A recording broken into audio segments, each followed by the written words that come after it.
Emoyeni emehlo ami avulekile ngabona kumiswa insaba lenze lenkulu embi kwami yema lenzaba yathi zica ngayibuka yembethe tihlahla letihlata tseklaba ingaqanqeki ngebudze bayo iyawushobela etule esibhakabhakeni etule esicongweni sayo kwakubonakala into lengumbhoshongo sakungathi ngi-aerial ye-network kuyavakala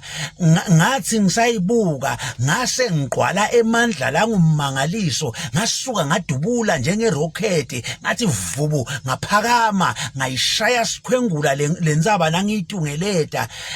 bheka ngathi nangisetulu ngivule emehlo ngithi ngiyayibuka ngayithola ilicashati phasi ngoba ngase ngisetulu kakhulu ngendlela emangalisako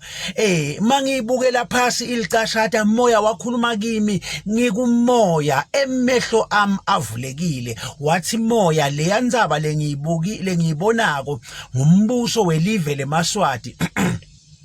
umbuso weMaswati uyindzaba lenkulu kulabo labangakholwa bangeke bayiqanqe kodwa ulicashata kulabo labanamoya. Listen to me very careful. Ngilabakholwa kuphela labangaletha inguquko eSwatini, ngilabakholako labanganyakatisa umbuso weMaswati ulethe inguquko, kodwa bonke labangakholwa ngeke bayende lutho umbuso weMaswati.